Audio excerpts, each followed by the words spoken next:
जय हिंद। स्वागत है आप लोगों को फिर से हमारे एक न्यू वीडियो में। तो प्यारे दोस्तों, आज के वीडियो में हम देखेंगे क्लास 10th गोधुली हिंदी के भाग 2 के जो 6 चैप्टर है बहादुर, जिसके राइटर कौन है? अमरकांत है। जिसके राइटर हैं अमरकांत। कौन है? अमरकांत जी हैं इसके राइटर, अमरकांत हैं इसके राइटर। तो उस चैप्टर यानी बहादुर चैप्टर का सारे ऑब्जेक्टिव जो कि अब तक पूछा गया ऑब्जेक्टिव है, वो सारे ऑब्जेक्टिव इस वीडियो के अंदर हम सॉल्व करेंगे। तो आप लोग वीडियो में बने रहिएगा, वीडियो को स्किप मत कीजिएगा, चैनल को सब्सक्राइब और वीडियो को लाइक करिएगा और बताइएगा कि कमेंट में कैसा क्लास लगा। तो चलिए सबसे पहले हम स्टार्ट करते हैं वीडियो को। तो देखिए पहला क्वेश्चन क्या है। पहला क्वेश्चन कह रहा है कि अमरकांत जी ने स्वाधीनता संग्राम यानी कि जो अमरकांत है स्वाधीनता संग्राम में कब भाग लिए थे। तो जो अमरकांत जी थे स्वाधीनता संग्राम में भाग लिए थे, कब लिए थे? 1942 ईस्वी में भाग लिए थे। यानी ऑप्शन नंबर इसका क्या होगा? ऑप्शन नंबर सी होगा। क्या होगा? 1942 ईस्वी में 1942 में इसने क्या किए थे? स्वाधीनता संग्राम में भाग लिए थे। तो क्वेश्चन दूसरा देखिए, दूसरा क्वेश्चन क्या कर रहा है? दूसरा क्वेश्चन कर रहा है मौत का नगर किसकी रचना है। जो मौत का नगर है किसकी रचना है? तो मौत का नगर आप लोग पढ़े होंगे, जब कहानी पढ़े होंगे बहादुर के बारे में, तो जो मौत का नगर है वो अमरकांत जी की रचना है। किसकी रचना है? अमरकांत जी की रचना है। नहीं, ऑप्शन नंबर ए इसका क्या होगा? सही होगा। मौत का नगर किसकी रचना है? अमरकांत जी का है। क्वेश्चन तीसरा देखिए, क्वेश्चन तीसरा क्या है? क्वेश्चन तीसरा कह रहा है बीच की दीवार, यानी बीच की दीवार किसकी रचना है। यानी जो बीच की दीवार है एक रचना है, किसकी रचना है? तो जो बीच की दीवार है रचना है वो किसकी रचना है? अमरकांत जी की। यानी ऑप्शन नंबर 20 का क्या होगा? सही होगा, अमरकांत जी का है बीच की दीवार की रचना। आई होप कि आप लोग को समझ आ रहा होगा।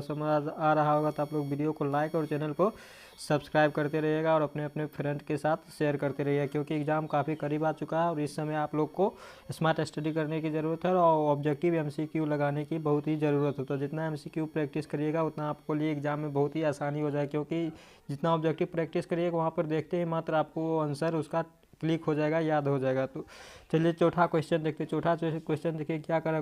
चौथा क्वेश्चन करें 9 2 11 होना, यानी कि ये क्या है? व्याकरण से लिया गया क्वेश्चन है कि 9 2 11 होना मुहावरे का क्या अर्थ होता है। ये व्याकरण का क्वेश्चन है और 9 2 11 होने मुहावरे का अर्थ है कि क्या है? मुहावरे का अर्थ 9 2 11 मुहावरे का अर्थ क्या होता है? भाग जाना। यानी 9 2 11 होना। नहीं, किसी ने जब आप लोग फ्रेंड सर्कल में होते हैं तो क्या बोलते हैं कि 9 2 11 हो गया, यानी क्या हो गया? डर के मारे भाग गया, यानी भाग जाना। क्या होगा इसका? बी आंसर क्या होगा? सही होगा, ऑप्शन बी इसका सही होगा। 9 2 11 होने का मतलब होता है भाग जाना। पाँचवा क्वेश्चन देखिए क्या कर रहा है। पाँचवा क्वेश्चन कर रहा है माँ के डर से लड़का रात भर कहाँ छिप रहा था। यानी कि माँ जो बहादुर कहानी है उसमें जो लड़का था माँ के डर से घर से बाहर कहाँ भर दिन छिपा हुआ था। तो यानी माँ के डर के कारण वो लड़का कहाँ पर छिपा रहा था? तो जंगल में छिपा हुआ था। कहाँ पे जगह छिपा हुआ था? जंगल में छिपा हुआ था। यानी ऑप्शन बी इसका सही होगा आंसर। चलिए छठा क्वेश्चन देखते हैं। छठा क्वेश्चन देखिए क्या कर रहा है। लड़के ने इंडिया से कितने रुपये हंडिया से कितने रुपये लेकर निकले थे। यानी जो लड़का था हंडिया से कितना रुपया निकाला था। जो हंडी होता है, हंडी में जिसमें गुल्लक करते हैं, गुल्लक में कि जो रुपया होता है, रुपया रखता है ना, उसमें से कितने रुपये निकाला था। तो जो लड़का था जिसका नाम बहादुर था, दिल बहादुर उसका पूरा नाम था, तो वो लड़का 2 रुपये चुराया था। कितना रुपये चुराया था? 2 रुपये चुराया था। कितने रुपये चुराया था? 2 रुपये चुराया था। किससे चुराया था? हंडी में से चुराया था। तो यहाँ से एक ऑब्जेक्टिव ऐसे भी बन सकता है कि बहादुर ने 2 रुपये कहाँ से चुराए थे। तो बहादुर ने 2 रुपये हंडिये से चुराए थे। चलिए क्वेश्चन 7 देखते क्या। क्वेश्चन 7 क्या कर रहा है? क्वेश्चन 7 कह रहा है, देखो क्वेश्चन 7 क्या कह रहा है। क्वेश्चन 7 कह रहा है कि इस मोहल्ले में बहुत डैश डैश लोग रहते हैं। जब आप लोग कहानी पढ़िएगा, कहानी को अगर बुक को पैराग्राफ बाय पैराग्राफ पढ़िएगा, लाइन बाय लाइन पढ़िएगा, तो वहाँ पर एक लाइन लिखा हुआ कि इस मोहल्ले में बहुत से तुच्छ लोग रहते हैं। क्या रहते हैं? तुच्छ लोग रहते हैं। यानी ऑप्शन इसका ये क्या होगा? सही होगा, तुच्छ लोग रहते हैं। क्या होगा? इस मोहल्ले में बहुत से तुच्छ लोग रहते हैं। कौन लोग रहते हैं? तुच्छ लोग रहते हैं। चलिए 8वां क्वेश्चन देखते हैं। आई होप कि आप लोग को समझ आ रहा होगा, और आ रहा तो आप लोग वीडियो को लाइक और चैनल को सब्सक्राइब करते रहिएगा। क्वेश्चन 8 देखिए। क्वेश्चन 8 क्या है? क्वेश्चन 8 कह रहा है बहादुर तुमको अपनी माँ की याद आती है, ऐसा कौन पूछता है। यानी कि जो बहादुर लड़का है, लड़का से किसने पूछा कि क्या तुम्हारी माँ की याद आती है। तो जब आप कहानी पढ़िएगा तो कहानी में जो कहानीकार है, कहानीकार के जो बीवी है, वाइफ है, वो क्या पूछती है कि क्या तुम्हें अपनी माँ की याद आती है, तो यानी कहानीकार की बीवी का क्या नाम है, निर्मला नाम है। क्या नाम है, निर्मला नाम है। यानी ऑप्शन ए इसका क्या होगा, सही होगा। बहादुर के बीवी का नाम, बहादुर से किसने किसने पूछा था कि तुम्हारी माँ की याद आती है या नहीं आती है, तो किसने पूछा था, निर्मला ने पूछा था। यानी क्या होगा, ऑप्शन ए सही इसका आंसर होगा।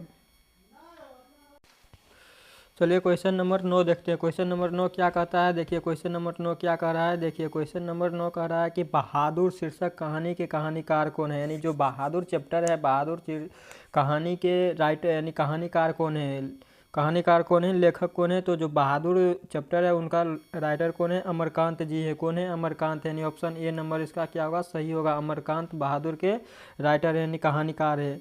10 नंबर क्वेश्चन देखिए। 10 नंबर क्वेश्चन क्या कर रहा है, जिंदगी और जोंक। यानी जिंदगी और जोंक किसकी कहानी है, जिंदगी और जोंक किसकी कहानी है। तो जिंदगी और जोंक अमरकांत जी की कहानी है। किसकी कहानी है, अमरकांत जी की कहानी है। ऑप्शन नंबर डी इसका सही आंसर है।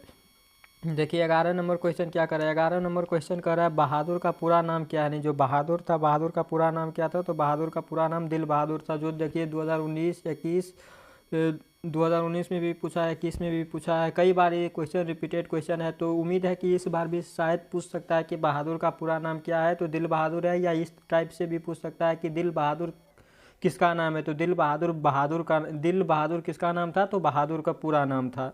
इस टाइप से भी क्वेश्चन पूछ सकता है। तो आप लोग क्वेश्चन को कैसे भी घुमा के पूछे, बस आप लोग कॉन्सेप्ट क्लियर रखिए। बस आपको क्वेश्चन किसी भी टाइप से पूछे, आप लोग से क्वेश्चन बन ही जाएगा। क्वेश्चन 12 देखिए। क्वेश्चन 12 क्या कर रहा है, क्वेश्चन 12 का निर्मला कौन थी। जो निर्मला थी कौन थी, तो कहानीकार की कौन थे, पत्नी थी। निर्मला कौन थी, कहानीकार के पत्नी थे। क्वेश्चन 13 देखिए क्या कह रहा है। क्वेश्चन 13 कह रहा है, क्वेश्चन 13 कह रहा है बहादुर कहाँ से भाग कर आया था। जो बहादुर थे कहाँ से भाग कर आया था, तो बहादुर नेपाल से भाग कर आया था। आउट ऑफ इंडिया था, यानी इंडिया से बाहर था। इंडिया के बगल के जो देश है नेपाल, नेपाल से वो भाग के आए थे। क्वेश्चन 14 देखिए। क्वेश्चन 14 कह रहा है कहानीकार के लड़के का नाम था। जो कहानीकार के लड़का का नाम क्या था, तो कहानीकार के जो लड़का था उसका नाम क्या था, किशोर था। क्या नाम था, कहानीकार के लड़का का नाम किशोर था। ना कि किसलिया था, ना कि कासू था, ना कि केसु था। कासू किसका नाम था, जब आप लोग 20 के दांत पढ़िएगा उसमें एक खोखा नाम का लड़का का नाम कासू था। तो कासू पे आप लोग टिक मत कर दीजिएगा। कहानीकार के लड़के का नाम क्या था, तो किशोर था। ये बात को आप लोग याद रखिएगा। चलिए आप 15 देखते। क्वेश्चन 15 क्या कह रहा है। क्वेश्चन 15 देखिए कह रहा है कि रिश्तेदार की पत्नी ने कितने रुपये खो गए थे। रिश्तेदार की पत्नी के कितने रुपये खो गए, तो 11 रुपये खो गए थे। कितने रुपये खो गए थे, 11 रुपये खो गए थे। यानी ऑप्शन ये इसका सही होगा। कितना रुपया खो गया था, तो 11 रुपये खो गया था। इस बात को याद रखना है, 11 रुपये खो गया था। रुपये खोने का प्रपंच किसने रचा था। जो यानी कि झूठा नाटक किसने लगाया था कि मेरा रुपया खो गया था, तो झूठा प्रपंच किसने लगाया था, तो कहानीकार के रिश्तेदार ने लगाया था। किसने लगाया था, कहानीकार के रिश्तेदार ने लगाया था। कहानीकार के रिश्तेदार ने लगाया कि मेरा रुपया खो गया है। क्वेश्चन 17 देखिए। क्वेश्चन 17 का बहादुर कौन था। बहादुर कौन था, तो बहादुर एक नौकर लड़का था, जो कि नेपाल से आया हुआ लड़का था। कौन था, नौकर था। बहादुर कौन था, नौकर था। इसी तरह आप क्वेश्चन 18 देखिए क्या है। क्वेश्चन 18 कह रहा है बहादुर कैसी कहानी है। बहादुर कैसी कहानी है, तो जो बहादुर है सोशल कहानी, यानी कि क्या है, सामाजिक कहानी है। क्या है, ऑप्शन सी इसका सही होगा। बहादुर कैसी कहानी है, तो बहादुर सामाजिक कहानी है। उसी तरह क्वेश्चन 19 देखिए। क्वेश्चन 19 क्या कर रहा है। क्वेश्चन 19 कह रहा है कि बहादुर अपने घर से क्यों भागा था। तो जो बहादुर था, बहादुर अपनी माँ के डर के कारण, माँ के मार के कारण क्या किया था, वो घर से भाग के आए थे। और भाग के कहाँ आ गए थे, इंडिया आ गए थे। यानी बहादुर की मार के कारण, यानी बहादुर अपनी माँ के कारण, माँ के मार के कारण क्या हुआ था, वो भाग के आ गए थे। ऑप्शन बी इसका क्या होगा, सही होगा। 19 का ऑप्शन बी इसका सही है। 20 देखिए क्या है। बहादुर कहानी के लेखक, जो बहादुर चैप्टर है उस कहानी के लेखक अमरकांत जी का जन्म कब हुआ था। किनका जन्म, अमरकांत जी का जन्म तो हुआ था, कितना में हुआ था, 1925 में हुआ था। कितना में हुआ था, 1925, यानी 1925 ईस्वी में बहादुर का जन्म हुआ था। अमरकांत जी का जन्म कब हुआ था, 1925 ईस्वी में हुआ था। 1925 में हुआ था बहादुर अमरकांत जी का जन्म। अमरकांत जी का जन्म कहाँ हुआ था, तो जन्म तो 1925 ईस्वी में हुआ था। कहाँ हुआ था, तो बलिया। बलिया कहाँ है, उत्तर प्रदेश। बलिया है जिला, और उत्तर प्रदेश में कब हुआ था, 1925 में हुआ था, 1925 में हुआ था। कब हुआ था? 1925 ईस्वी, बलिया उत्तर प्रदेश में हुआ था। कहाँ हुआ था? 1925 ईस्वी, बलिया उत्तर प्रदेश में अमरकांत जी का जन्म हुआ था।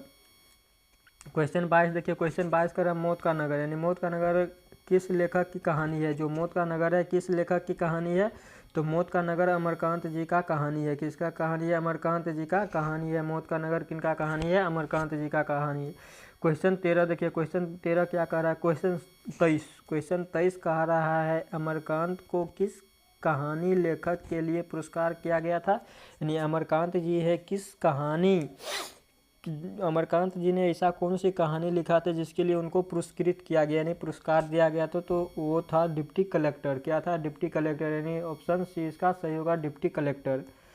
क्वेश्चन 24 देखिए, क्वेश्चन 24 कह रहा है इन्हें किस पुरस्कार से पुरस्कारित किया गया था? तो यानी जो अमरकांत जी को डिप्टी कलेक्टर पर एक पुरस्कार दिया गया था, वो पुरस्कार का क्या नाम था? साहित्य अकादमी पुरस्कार। क्या था? साहित्य अकादमी पुरस्कार, यानी ऑप्शन बी इसका क्या होगा? सही होगा, साहित्य अकादमी पुरस्कार दिया गया था। क्वेश्चन 25 देखिए, क्वेश्चन 25 का रहा निर्मला आंखों पर क्या रखकर रोने लगी थी? तो जो निर्मला थी आंख पर वो अपने आंचल की पल्लू रखकर क्या किए थे? रोने लगी थी। निर्मला अपने आंख पर आंचल की पल्लू रखकर रोने लगी थी। क्वेश्चन 26 देखिए, क्वेश्चन 26 का रहा बहादुर, जिसका पूरा नाम दिल बहादुर था, कहाँ का रहने वाला था? तो वो नेपाल के रहने वाला था। कहाँ का रहने वाला था? नेपाल का रहने वाला था। क्वेश्चन 27 देखिए, क्वेश्चन 27 का रहा लेखक के रिश्तेदार ने बहादुर पर क्या आरोप लगाए थे? जो लेखक के रिश्तेदार ने बहादुर पर आरोप लगाया था पैसे चुराने की। क्या चुराने की आरोप लगाया था? पैसे चुराने की आरोप लगाया था। ये जो 2019 में पूछा गया क्वेश्चन है।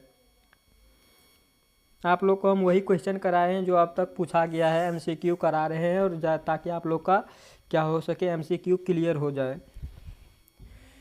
तो चलिए क्वेश्चन 28 देखिए, क्वेश्चन 28 क्या करे? बहादुर लेखक को क्या कहकर संबोधित करते थे? जो बहादुर थे लेखक को, जो बहादुर को लेखक ने, जो अमरकांत जी हैं, बहादुर को बाबूजी कहकर पुकारते थे। क्या कहकर पुकारते थे? बाबूजी कहकर पुकारते थे। क्या कहकर पुकारते थे? बाबूजी कहकर पुकारते थे। ऑप्शन सी इसका सही होगा। चलिए क्वेश्चन 31 देखते हैं। क्वेश्चन 31 देखिए क्या कर रहा है? क्वेश्चन 31 कह रहा है बहादुर लेखक के घर से अचानक क्यों चला गया? जो बहादुर थे, बहादुर लेखक के घर से क्यों भाग गया था? तो जब आप कहानी पढ़िएगा तो कहानी में लिखा गया कि जब बहादुर पर चोरी का इंजाम लगाया गया और लेखक ने भी उसको डांट दिए थे, नहीं अमरकांत जी ने भी उनको डांट दिए थे, इसीलिए उसने क्या किया था? घर से भाग गया था। क्या किए थे? घर से, यानी कि ऑप्शन क्या होगा? स्वयं के प्रति लेखक तथा उसके घर वालों के व्यवहार में आए परिवर्तन के कारण। जब लेखक ने भी उनके घर वाले डांटते थे तो उस पर कोई फर्क नहीं पड़ता था, क्योंकि लेखक ने उनसे प्यार करते थे, बहादुर को बहुत प्यार करते थे। और जब बहादुर को लेखक ने भी डांट दिया, लेखक के व्यवहार में भी परिवर्तन आ गया, तब उसने भाग गया था। नहीं ऑप्शन सी इसका क्या होगा? सही होगा। क्वेश्चन 32 देखिए, क्वेश्चन 32 क्या कर रहा है? क्वेश्चन 32 कर रहा है बहादुर पर कितने रुपये चोरी का इल्ज़ाम लगाया गया था? तो 11 रुपये चोरी का इल्ज़ाम लगाया गया था। कितने रुपये चोरी का इल्ज़ाम लगाया? 11 रुपये चोरी का इल्ज़ाम लगाया गया था। क्वेश्चन 33 देखिए, क्वेश्चन 33 कर बहादुर से मार खाकर भैंस भागे भागे किसके पास चली गई थी? यानी बहादुर से मार खाकर भैंस भागी भागी, जब बहादुर भैंस को चरा रहे थे तो भैंस ने बहादुर को परेशान किया, तो बहादुर ने क्या किया था? डंडे से भैंस को पीटा था। तो पीटने के कारण भैंस डर से किसके पास भाग गए थे? बहादुर के माँ के पास कारण भाग गया था। और इसी कारण से बहादुर डर के कारण अपनी माँ से माँ के डर के कारण वो नेपाल से बाहर भाग गया था, यानी कि माँ के डर के कारण भाग गया। यानी क्या होगा? ऑप्शन बी इसका सही होगा, माँ के डर के कारण वो भागा था। यानी कि भैंसी भागे भागे किसके पास आया था? माँ के पास आ गया था। क्वेश्चन 34 क्या? क्वेश्चन 34 कह रहा है बहादुर का बाप कहाँ मारा गया था? तो जो बहादुर के पिताजी थे युद्ध में मारे गए थे। कहाँ मारे गए थे? युद्ध में मारे गए थे। यानी ऑप्शन ए इसका क्या होगा? सही होगा। क्वेश्चन 35 देखिए, क्वेश्चन 35 कह रहा है अमरकांत लिखित कहानी का नाम क्या है? अमरकांत लिखित कहानी का नाम क्या है? तो बहादुर है। अमरकांत जी द्वारा लिखे गए कहानी कौन है? बहादुर है। यानी ऑप्शन डी होगा ऑप्शन। अब क्वेश्चन 36 देखिए, क्वेश्चन 36 का जिंदगी और जोंक किस लेखक की रचना है? जिंदगी और जोंक अमरकांत जी की रचना है। किनकी रचना है? अमरकांत जी की रचना है। जिंदगी और जोंक अमरकांत जी की रचना है। बहादुर को लेकर कौन आया था? बहादुर को लेकर कौन आया था? तो बहादुर को लेकर लेखक के साले साहब थे, जो लेखक के पत्नी के भाई थे, उन्होंने क्या किए थे? बहादुर को लेकर लेखक के पास आए थे। क्वेश्चन 38 देखिए, क्वेश्चन 38 का रहा लेखक अमरकांत ने हाई स्कूल की शिक्षा कहाँ से प्राप्त किया था, तो उन्होंने बलिया से किया था। बलिया उत्तर प्रदेश से किया था, जहाँ पे उनका जन्म हुआ था। हाई स्कूल की पढ़ाई वो बलिया से किए थे। क्वेश्चन 39 देखिए, 39 में कर रहा है बहादुर शीर्षक कहानी में किशोर कौन था, यानी बहादुर शीर्षक कहानी में किशोर कौन था, तो लेखक के कौन थे, तो लेखक के पुत्र किशोर थे, क्योंकि लेखक के पुत्र का नाम क्या था, किशोर था। तो चलिए आज के वीडियो में हमने MCQ यानी 39 MCQ लगा चुके हैं, और 39 MCQ जो कि बार बार पूछा गया MCQ है। उम्मीद है कि आपको ये सारा क्वेश्चन अच्छे से समझ आ गया होगा। अगर समझ आया तो आप लोग बस कमेंट में बताया कि कैसा आज का क्लास रहा, और अच्छा लगे तो वीडियो को लाइक और चैनल को सब्सक्राइब, और वीडियो को अपने फ्रेंड के पास शेयर करिएगा, और वीडियो चैनल को सपोर्ट करिएगा। तो